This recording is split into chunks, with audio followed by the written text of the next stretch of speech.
From a grounded shot of the family racing to the couch, to Homer becoming a full-blown 80s action hero. The Simpsons couch gags have come a long way since their debut in the 90s. Well, today, I'll be showing you everything, from its humble origins to some of the weirdest, darkest, longest, and of course, controversial couch gags ever. Now let's start from the very beginning. Surprisingly, the very first episode of The Simpsons TV show didn't actually have an opening sequence. Whoa, careful, Homer! There's no time to be careful, we're late. No couch, no TV. We go directly from the title screen to hearing Homer's beautiful voice. Sure, the show needed an intro, but Matt Groening didn't exactly like the idea of long opening sequences. It would have required more budget, which, well, wasn't ideal at the time. So we came up with this clever solution to cut animation costs by integrating the short couch gag opening sequences, starting with the second episode of Season 1. It was a rather simple opening, except for the part where Bart popped up into the air, of course. But what's truly interesting is that the very first couch gag wasn't supposed to have any twist or turn whatsoever. Yeah, no surprises, no chaos, absolutely nothing. So they moved this relatively boring opening sequence to the 7th episode instead. For the first few seasons, the couch gags remained brief and pretty much the same. Of course, they kept on making things a little bit interesting by making the couch fall apart, or by showing an Egyptian dance sequence. But it wasn't until Season 4 that the couch gags finally broke free from their usual routine and truly became a standalone identity. The first episode's couch gag, for instance, surprised us with a totally unexpected and awesome crossover. And trust me, the creativity didn't stop there. The couch gags that followed in the 4th season cranked up the craziness even further by letting the couch stand up for itself. Or by going full-on head-turner with this one. Interesting? For sure. But the real game changer was the circus line couch gag in Season 4.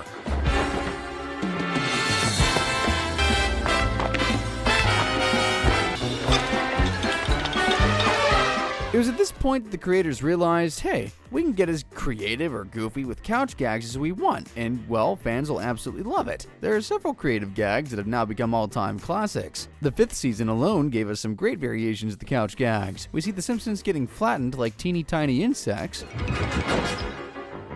Next, we see them finally getting the spotlight they deserve on a popular talk show. But the most standout one from Season 5 was definitely the 3 takes couch gag. Take 2. Take 3. Couch gags aside, Season 5 also delivered some banger episodes. While there's hardly any bad episode in the season, Marge on the Lamb surely stands out as one of the best or most memorable ones. The episode that has Homer getting stuck in not one, but 2 vending machines. How? Well, ain't that obvious? It's all for a free can of cola and a box of candy. This may be hard to believe. Sure, Homer. Trapped in vending machines. Okay. Unfortunately for Homer, he got into the situation when he was supposed to take Marge to see ballet. So Marge does what every wise woman should do. She goes out with her rebellious friend who stole her ex-husband's car. And, well, this girl's night out turns even more adventurous with a high-speed police chase. We're in pursuit of 2 female suspects and has a lot of blue hair. It's Marge! That's clearly not the kind of girly fun Marge is looking forward to, but hey, it's still a lot better than hanging out with Homer. I'm sorry about the time I tried to make gravy in the bathtub, and I'm sorry for the whole marriage up to this point. You're right. Look at that, Homer admits he's a terrible husband for the 100th time. Of course, he doesn't get any better, because, you know, it's Homer, but he still stops Marge from becoming a criminal, so say that's a little win. Anywho, cutting forward to a few years, The Simpsons gave us several memorable couch gags that were not only extra long, but they were standalone episodes in their own right. The evil monster couch gag, for instance, very well deserves a full-length episode. I mean, who wouldn't want to see Homer being chased by the couch he loves so much?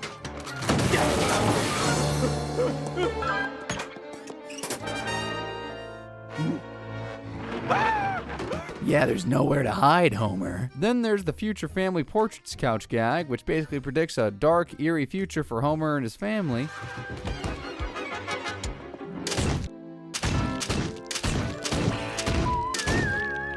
If you ask me, I never want to see this future come true. Of course, not every couch gag needs to be long. Sometimes The Simpsons very smartly double down on all the fun despite being the usual length, like in this one.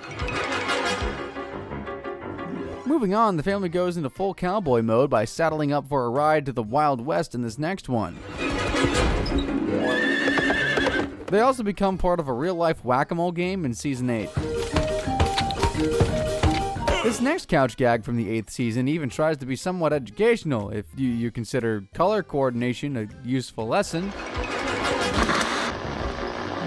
Do kids these days even know what TV static is? This gag might not make a lot of sense to them, but there's one couch gag that does make a lot of sense and makes you think. Like, really think.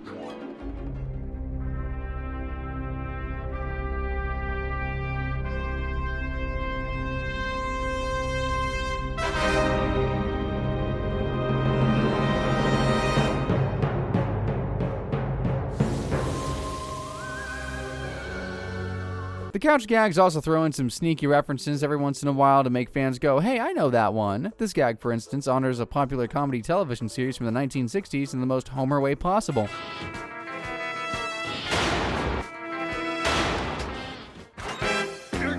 Not exciting enough for you? Then how about The Simpsons going full-on Dark Knight in season 15? Or how about a reference to not one, but several popular anime series in the same season?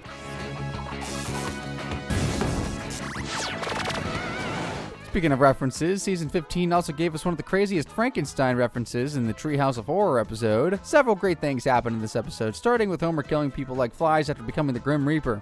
Pardon me, coming through. Rest in peace. You're dead. Take a dirt nap. Yep, he killed people even though they weren't on the death list. The man clearly didn't read the memo. However, the episode segment where Professor Frank reanimates his father's corpse is definitely taking the cake here. And why exactly does Frank do that? Well, so that his father could see him win the Nobel Prize for creating a hammer with a screwdriver on the end. Yeah, that's stupid on a whole nother level. However, instead of being grateful, this Frankenstein version of Frank Jr. starts stealing other people's organs because juicy brains are what monsters crave. Frank Jr. realizes that he created a monster, so he makes things right by kicking his undead father right in the crotch. You're dying again. Man, that kick to the groin was definitely personal. Moving on. Some couch gags are funny, some are dark, and some are even controversial, but there's only one that takes you on a nostalgic ride. Yep, I'm talking indeed about the couch gag for the 500th episode of The Simpsons, which, well, it's basically a love letter to everything that came before it.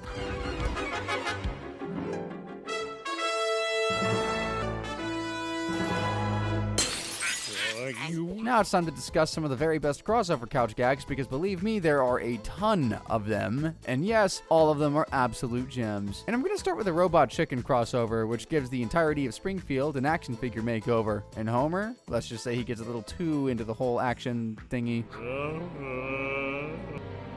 What the? Ah! Oh no, I'm an action figure. Articulated neighborino? This reality ain't all bad. Activate! Yes, the first thing Homer does after activating his weird power is kill a bunch of people. The worst part, he's just getting started. Homer, this isn't the way to the mall. Tokyo Drift.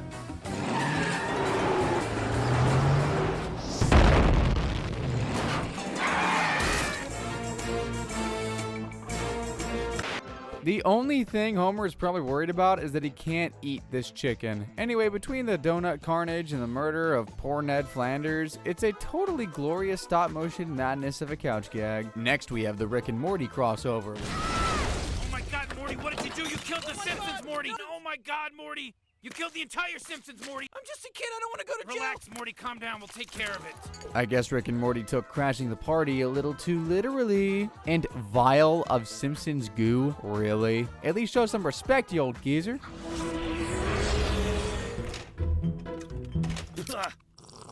Yeah, why don't you cook yourself dinner while you're at it? I mean, you're clearly the one doing the heavy lifting, right?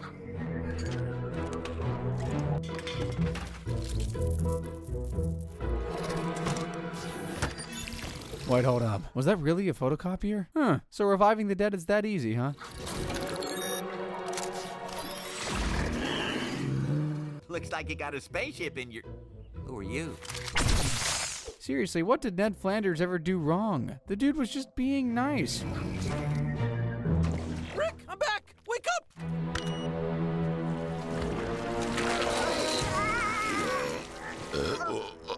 Don't clean DNA vials.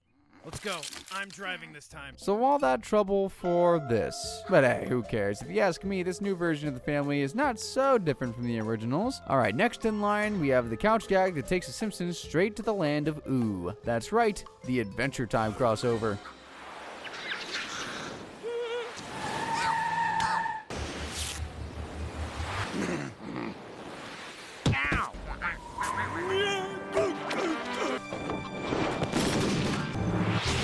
Jokes written on signs at Simpsons time.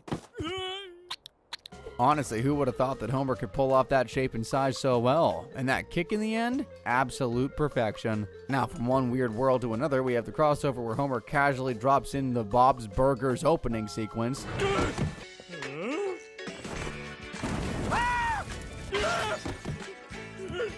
He looks scared. Can we keep him? Can we keep him?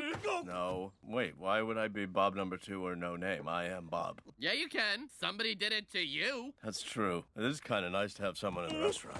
Yeah. You're overthinking it, bro. Just go anywhere. Why are you so freaked out, Homer? You're at a burger joint. Just have at it. Eat all the burgers you want. I'm sure the Belchers won't mind. All right, let's shift gears to the Breaking Bad crossover. The iconic intro, blue cupcakes, and the huge pile of cash. The sequence has everything to make it criminally good.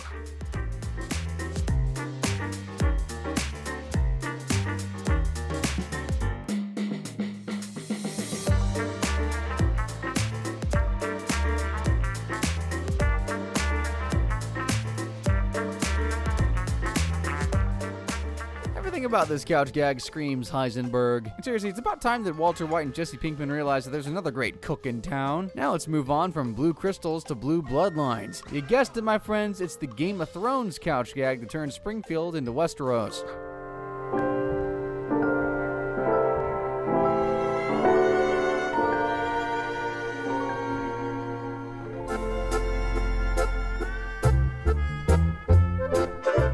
Unpopular opinion, but this couch gag alone was much better than the Game of Thrones finale. Finally, it's time to ice things up with the Frozen couch gag.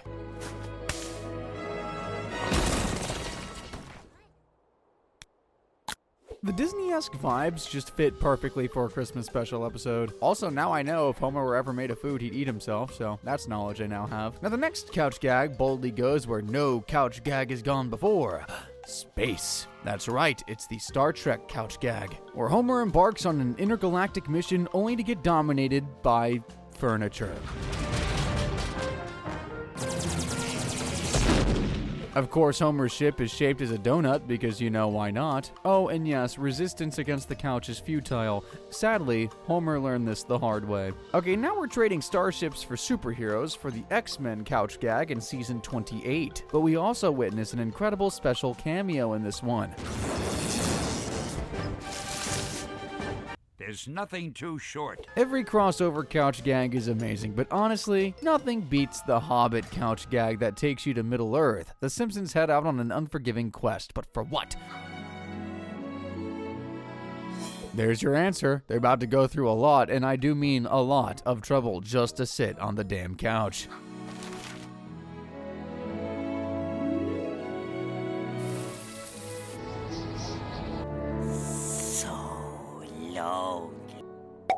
Poor Mo. He can't ever catch a break. The guy stays lonely and sad no matter what realm he's in.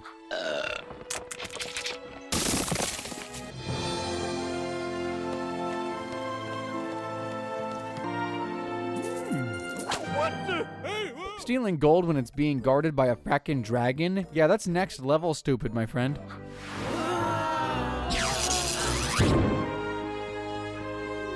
There you have it, dragons, icy mountains, and the comfy couch. It's the perfect fantasy saga wrapped in Springfield charm. Okay, so I've discussed a fair share of crossover couch gags, but now let's get a little more classy. Believe it or not, there are several opening sequences that are nothing short of art pieces. And I'm going to start with this couch gag from season 18. It's downright evolutionary. See it for yourself.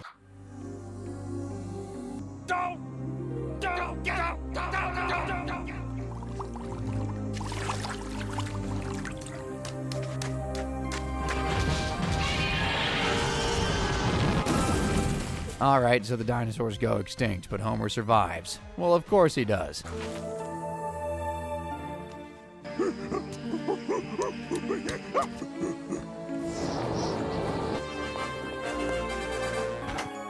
What took you so long? Yeah, this man just evolved from a single-celled blob to a medieval man to a slightly smarter modern man, all just so he can sit on a couch, watch TV, and get obese by eating countless donuts. That's what I call the survival of the laziest. The next couch gag is pretty simple and short, but it sort of catches you off guard with the amazing clay art.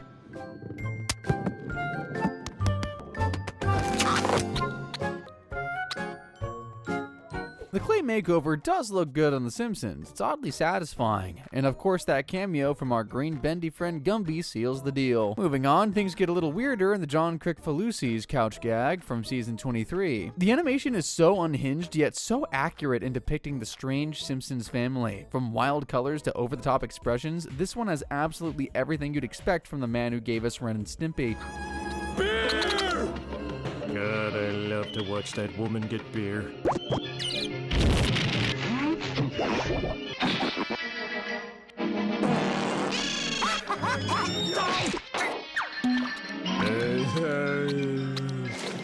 A whoopee cushion? That's all we need to piss you off? Real mature, Homer. Real mature. Alright, be ready to get a little bit emotional in this next one. Bill Plimpton's first couch gag hits hard with its beautiful animation, but it also tells an amazing love story between Homer and, well, the couch.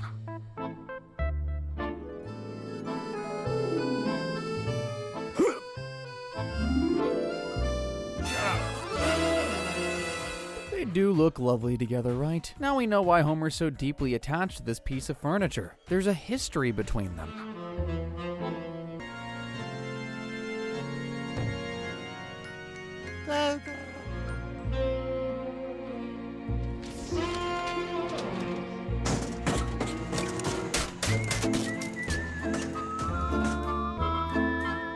There's young love, betrayal, and a love triangle. Moving ahead, this couch gag from season 25 is pure aesthetic. The French-style animation from Sylvain Chomet gives The Simpsons a European glow-up. Everything starts normally at first, but what follows next feels straight out of Triplets of Belleville.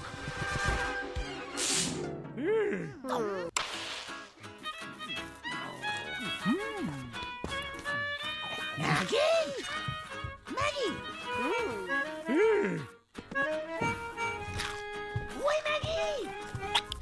If you see a snail, pet it, not eat it, Homer. Next, the LAZ writer couch gag from season 27 takes us straight back to the retro-soaked glory days of the 80s. It starts off simple enough. Homer sits on the couch and puts on sunglasses, but what we see next feels less Simpsons and more like an action blast from the past.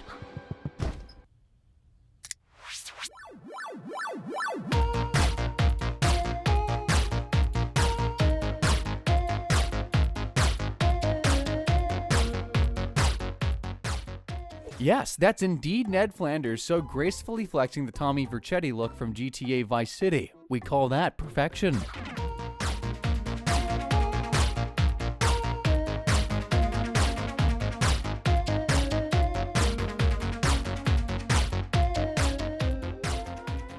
Damn reruns.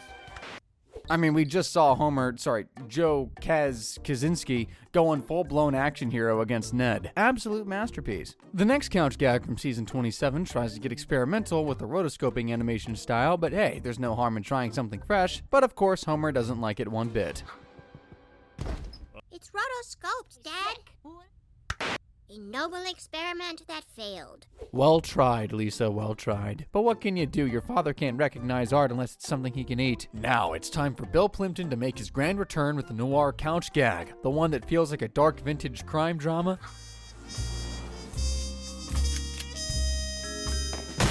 Little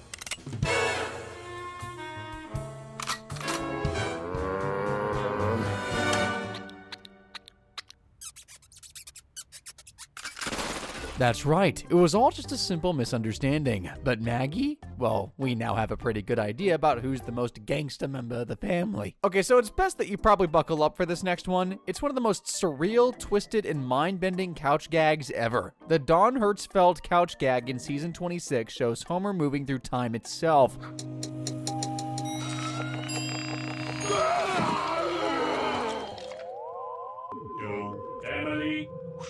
Wait, Homer did all that with a TV remote? Honestly, I'm both scared and impressed. Right? That's trippy on another level. It feels normal when Homer goes back to 1987, but the future? Well, it feels like a full-blown fever dream.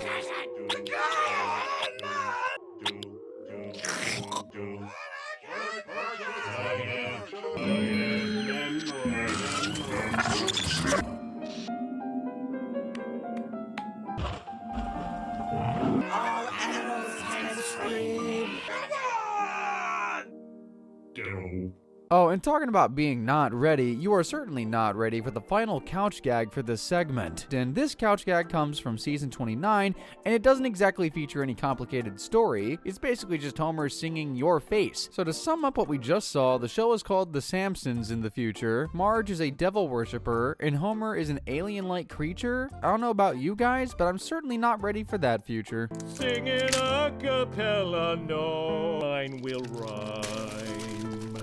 Loving you only. Unsettling? Oh, absolutely, but in some weird, twisted way. Satisfying to watch. Okay, so we've seen enough of the classy, artistic, and elegant couch gags. Now it's time to dim the lights and shift the tone towards some of the most gruesome and disturbing opening sequences. And I'm gonna kick off this segment with the couch gag from season 7, which, well, is way too dark to air on primetime TV. It's short and it doesn't show any blood or stuff like that, but still, it's horrifying on an entirely different level. I get it, it's for a horror-themed episode, but come on, really? The entire family killing themselves is not Halloween scary, that's therapy scary. Okay, so the next couch gag may seem normal, but trust me, it's haunting when you watch it as a kid. No skin or flesh, yet they move in like it's another Tuesday. If the skeleton one didn't make your skin crawl, then you're probably an adult. But we've got this gag from season 9, and it'll definitely do the job.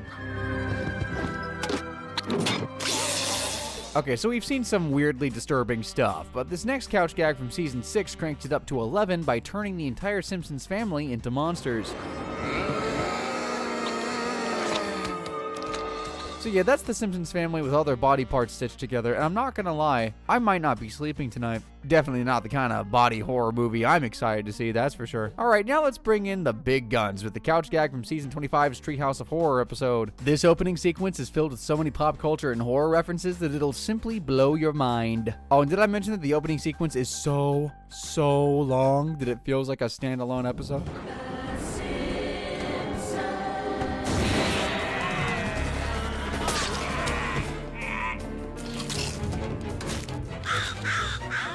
Between all the killing and the monster chaos, this man really decided to take a breather and feed the crows. Sure, that'll definitely fix everything.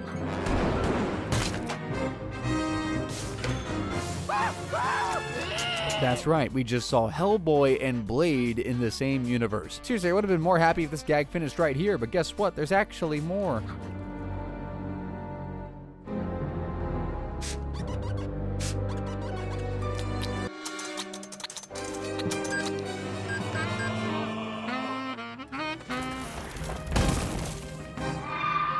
Yeah, zombies, mummies, demons, vampires, aliens, kaijus. Basically everything that you could ever imagine within the horror genre, this couch gag has.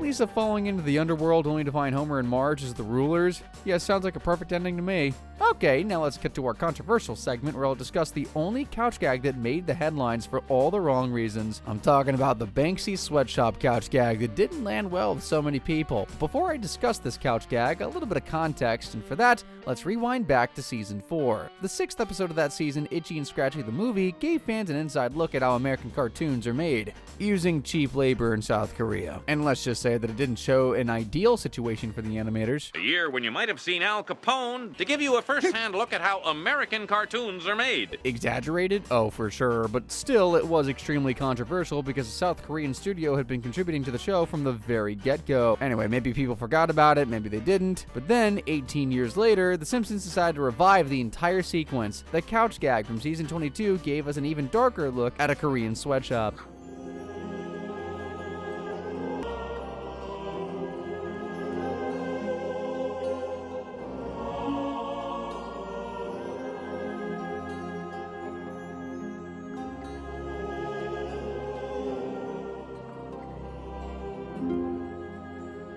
Exhausted labor and animal cruelty? This couch gag ain't making any friends. It's dark, bleak, and of course, brutally honest. Alright, it was definitely a fun ride, and we sure watched a lot, and I do mean a lot, of couch gags together. Funny, horrifying, emotional. If you're hungry for more cartoon madness, why not click on the video you'll see on screen right about now? And as always, thank you for watching, y'all.